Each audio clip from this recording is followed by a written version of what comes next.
Grounding all light switches in residential construction is indeed required. The primary reason for this requirement is safety. Grounding provides a low impedance path for fault current to return to the source, which allows the overcurrent protective device, such as a circuit breaker or fuse, to quickly trip and energize the circuit. This minimizes the risk of electrical shock to individuals who might come into contact with a faulty device.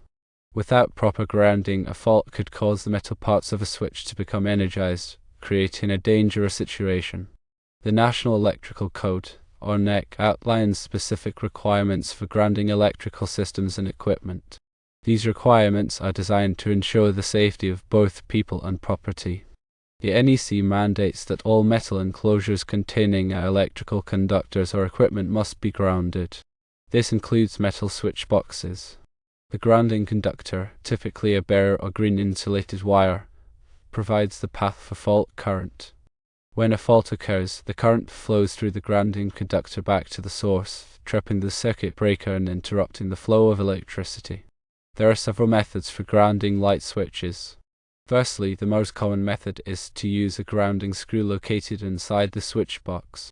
The grounding conductor from the branch circuit is connected to the screw, providing a direct connection to ground. Secondly, some light switches are designed with self-grounding features. These switches have a metal contact that automatically grounds the switch when it is mounted to a grounded metal box. However, it's essential to ensure that the metal box itself is properly grounded. Thirdly, another method involves using a grounding clip. The grounding clip is attached to the edge of the metal box and provides a point for connecting the grounding conductor. In plastic switch boxes, a grounding conductor must still be run to the switch. This is because even with a plastic box, the switch itself may have metal parts that could become energized in the event of a fault. The grounding conductor is typically connected to a grounding screw on the switch. It is important to note that the size of the grounding conductor must be appropriate for the size of the circuit conductors. The NEC specifies the minimum size of grounding conductors based on the rating of the overcurrent protective device. Using an undersized grounding conductor could limit its ability to carry fault current and could compromise the effectiveness of the grounding system. Improper grounding can have serious consequences. Firstly, it increases the risk of electrical shock. If a fault occurs and the metal parts of a switch become energized, anyone who touches the switch could receive a dangerous electrical shock. Secondly, improper grounding can increase the risk of fire. A fault that is not quickly cleared by the overcurrent protective device can generate heat, which could ignite nearby combustible materials. Thirdly, it can also damage electrical equipment. Fault current can damage sensitive electronic components, leading to equipment failure. Regular inspection and testing of the grounding system is essential to ensure its effectiveness. Firstly, a qualified electrician can perform a ground impedance test to verify that the grounding path has a low impedance. Secondly, a visual inspection can identify any loose connections or damaged grounding conductors. Thirdly, testing can also ensure that all metal enclosures are properly grounded. When working on electrical systems, it is crucial to follow all safety precautions. Firstly, always turn off the power to the circuit before working on any electrical components. Secondly, use appropriate personal protective equipment, such as insulated gloves and safety glasses. Thirdly, if you are not comfortable working on electrical systems, it is best to hire a qualified electrician. The NEC provides detailed guidelines for electrical installations, including grounding requirements. Local building codes may also have specific requirements that must be followed. It is important to be familiar with these codes and regulations to ensure that electrical work is performed safely and correctly. Grounding is a critical aspect of electrical safety. By providing a low impedance path for fault current, grounding helps to protect people and property from electrical hazards.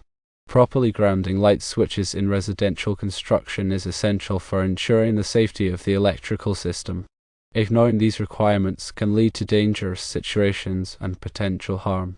The NEC Table 250.122 provides guidance on selecting the appropriate size of the grounding conductor based on the overcurrent protective device. It is also important to ensure that all grounding connections are tight and corrosion-free.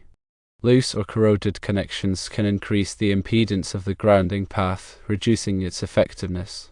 Furthermore, it's essential to understand the difference between grounding and bonding. Grounding refers to connecting electrical equipment to the earth, while bonding refers to connecting different metal parts together to create an electrically continuous path. Both grounding and bonding are important for electrical safety. The NEC Article 250 covers the requirements for grounding and bonding. It is a comprehensive resource for understanding the principles and practices of electrical grounding. Grounding systems are not a one-size-fits-all solution. The specific grounding requirements may vary depending on the type of electrical system and the specific application. Consulting with a qualified electrician is the best way to ensure that the grounding system is properly designed and installed. Moreover, it's vital to remember that electrical codes are updated periodically to reflect changes in technology and best practices. Staying up to date with the latest code requirements is essential for ensuring electrical safety. Continuing education courses and professional development opportunities can help electricians stay informed about the latest code changes. In conclusion, grounding light switches in residential construction is not just a suggestion, it's a requirement mandated by the NEC and other electrical codes for the safety of residents and the integrity of the electrical system. It's a fundamental practice that protects against electrical shock, fire hazards, and equipment damage. Always prioritize safety and adhere to the relevant codes and regulations when working with electrical systems. If you are unsure about any aspect of electrical grounding, consult a qualified electrician to ensure the work is done correctly and safely.